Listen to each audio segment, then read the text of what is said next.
So ನಿಮ್ಮ partner ಅಂದ್ರೆ ಡಿಕೆಡಿಲಿ ಇರ್ತಕ್ಕಂತಹ ಪಾರ್ಟ್ನರ್ ಈಗ ಬಿಗ್ ಬಾಸ್ ಕಪ್ ನ ಒಡೆಯ 50 ಲಕ್ಷ ಗೆದ್ದಿದ್ದಾರೆ. ಸೊ ಎಷ್ಟು ಖುಷಿ ಇದೆ. ಹಾಗೆ ನಮ್ಮ ಶರವಣ ಸರ್ ಕೂಡ 20 ಲಕ್ಷ ಕೊಟ್ಟಿದ್ದಾರೆ. ಸುದೀಪ್ ಅವರು 10 ಲಕ್ಷ ಕೊಟ್ಟಿದ್ದಾರೆ. ಇವಾಗ ಇನ್ನೇನು ಕೋಟ್ಯಾಧಿಪತಿಗೆ ಇನ್ನು 20 ಲಕ್ಷ ಕಮ್ಮಿ ಅಷ್ಟೇ ಗಿಲ್ಲಿ ಅವರು. ನಿಮಗೆ ಎಷ್ಟು ಖುಷಿ ಇದೆ ಆಸ್ ಎ ಗೆಳೆಯನಾಗಿ? ಇಲ್ಲ, ನೀವು ಕೋಟ್ಯಾಧಿಪತಿಗೆ 20 ಲಕ್ಷ ಕಮ್ಮಿ ಅಂತ ಹೇಳಿದ್ರೆ ಇಟ್ಸ್ ವೆರಿ ರಾಂಗ್. ಅವರು ಆಲ್ರೆಡಿ ಕೋಟ್ಯಾಧಿಪತಿ, ಅವ್ರಿಗೆ 40 ಕೋಟಿ ಏನೋ ಓಟ್ ಬಂದಿದೆ, ಕೋಟ್ಯಾಧಿಪತಿ ಆಗಿದ್ದಾರೆ ಅವರು. ಹೃದಯನ ಯಾವ ರೇಂಜ್ ಅಲ್ಲಿ ನೆಕ್ತಾವ್ ನೋಡು. ಹೋಗೋ ನೋಡಿದ್ರೇನ್ರಿ, ಊಸರು ಬಳ್ಳಿ ಇದ್ದಕ್ಕಿದ್ದಾಗೆ ಬಣ್ಣ ಬದಲಾಯಿಸೋ ತರ ಮಾತೆ ಬದಲಾಯಿಸ್ಬಿಟ್ರು. 20 ಲಕ್ಷ ಏನ್ ಕಮ್ಮಿ ಇಲ್ಲ, ಜಾಸ್ತಿ ಕೋಟ್ಯಾಧಿಪತಿನೇ ಆಗಿದ್ದಾರೆ. ಖುಷಿ. ಗಿಲ್ಲಿ ಅವ್ರ ಜೊತೆ ಏನೋ ಸ್ಕಿಟ್ಸ್ ಆಗ್ಲಿ ಡಾನ್ಸ್ ಆಗ್ಲಿ ಮಾಡಿ ಅವ್ರ ಜೊತೆ ಮಾತಲ್ಲಿ ಪಳಗಿ ನೋಡಿ ನೀವು ಈ ತರ ಡೈಲಾಗ್ಸ್ ಹೇಳೋದು ಪ್ರಾಸ ಹೇಳೋದು ಕಲ್ತ್ಬಿಟ್ಟಿದ್ದೀರಾ. ಹಂಗ ಅನ್ಕೊಂಡ್ರೆ ನಮ್ಮ ಅಪ್ಪನ ತುಂಬಾ ಚೆನ್ನಾಗಿ ಮಾತಾಡ್ತಾರೆ. ಈ ಕಡೆ ತಗ್ಗಿದ್ದು ಕೊಟ್ರ ತಲೆ ಚಿಪ್ಪೆಗಳು ಛತ್ರಿ ಆಗ್ಬಿಡ್ಬೇಕು. ಹಂಗೆ ಸುಮ್ಮನೆ ಕೂತ್ಕೋಬೇಕು, ಜಾಸ್ತಿ ಮಾತಾಡಂಗಿಲ್ಲ. ಮೆಟ್ರೋ ಚಿಮ್ಮಕ್ ಬಿಡ್ತೀನಿ ನಾನು ಬರೋ ಪಾಪಕ್ಕೆ.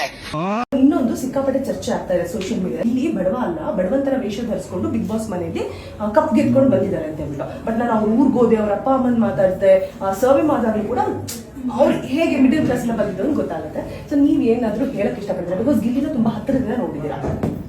ಪ್ರಶ್ನೆ ಮಾಡ್ಬೋದು, ಉತ್ತರ ಕೊಡ್ಬೋದು, ಬೇಡ ಅಂದ್ರೆ ಓಕೆ ಸ್ಕಿಪ್. ಹಂಗೇನಿಲ್ಲ, ಪಾಪ ಅವರು ಎಲ್ಲೂ ಹೇಳ್ಕೊಂಡಿಲ್ವಲ್ಲ ನಾನು ಬಡವ ಅಂತ. ಸೊ ಹಂಗಾಗಿ ಇದು ನನಗೆ ಅನ್ವಯಿಸಲ್ಲ. ಸೊ ಅವರೆಲ್ಲೂ ಹೇಳ್ಕೊಂಡಿಲ್ಲ ಬಡವ ಅಂತ, ಹಂಗಾಗಿ ಇದೇನೋ ನನಗೆ ಕನೆಕ್ಟಿವಿಟಿ ಅನಿಸ್ತಾ ಇಲ್ಲ. ಇವ್ರ ಜನ್ಮಕ್ ಬೆಂಕಿ ಹಾಕ. ನಮ್ ದೇಶದಲ್ಲಿ ಇಂತ ಬಣ್ಣನ್ ಮಕ್ಳೇ ಜಾಸ್ತಿ ಆಗ್ಬಿಟ್ರಲ್ಲ. ರುಕೋ ಜರಾ ಸಬರ್ ಕರೋ. Flash back. ಓಕೆ, ಈ ಸರಿ ಬಿಗ್ ಬಾಸ್ ಅಲ್ಲಿ ಯಾರು ಗೆಲ್ಬೇಕು ಮೇಡಮ್ ನಿಮ್ಗೆ? ಯಾರು ಚೆನ್ನಾಗಿ ಆಡ್ತಾರೋ ಅವ್ರು ಗೆಲ್ಬೇಕು. ಓಕೆ, ಅಲ್ಲ ನಿಮ್ಗೆ ಗೊತ್ತಿರೋರು ಎಷ್ಟೊಂದ್ ಜನ ಇದಾರಲ್ಲ, ಹಂಗಾಗಿ ಪರ್ಟಿಕ್ಯುಲರ್ ಇಂಥವ್ರೆ ಗೆಲ್ಬೇಕು ಅಂತ ಏನೋ ಇದೆ? ಅಲ್ಲ, ಯಾರು ಚೆನ್ನಾಗಿ ಆಡ್ತಾರೋ ಅವ್ರು ಗೆಲ್ಬೇಕು. ನೋಡಿ ಎಲ್ಲ ಗಿಲ್ಲಿ ಅಂತ ಅಂದ್ಬಿಟ್ಟು ನಿಮ್ ಫ್ರೆಂಡ್ ಏನ್ ಗಿಲ್ಲಿ ಅನ್ನೋ ಗೆಲ್ಬೇಕು ಅಂತ ಅಂದ್ಬಿಟ್ಟು ಏನಾದ್ರು ವಿಶ್ ಮಾಡ್ತೀರಾ ಅಂತ ಅವ್ರಿಗೆ ಏನಾದ್ರು? ಆ ವಿಶ್ ಎಲ್ಲರಿಗೂ ಮಾಡ್ತೀನಿ, ಚೆನ್ನಾಗಿ ಆಡೋರ್ಗೆ ಎಲ್ಲರಿಗೂ ವಿಶ್ ಮಾಡ್ತೀನಿ.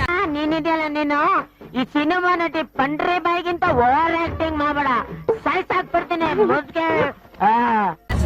ಇಲ್ಲಿ ಆಟ ನೋಡಿ ನಿಮ್ಗೆ ಹೆಂಗ ಅನ್ಸ್ತು ಮೇಡಮ್ ಒಳಗಡೆ? ನಾನು ಒಳಗಡೆ ಹೋಗಿಲ್ಲ ಸರ್, ನೋಡ್ತಾ ಇಲ್ಲ. ಬಿಗ್ ಬಾಸ್ ನೋಡ್ತಾ ಇಲ್ಲ ಮೇಡಮ್ ನೀವು? ಕ್ಲಿಪ್ಪಿಂಗ್ಸ್ ನೋಡ್ತಾ ಇದೀನಿ ಫೋನಲ್ಲೆಲ್ಲ.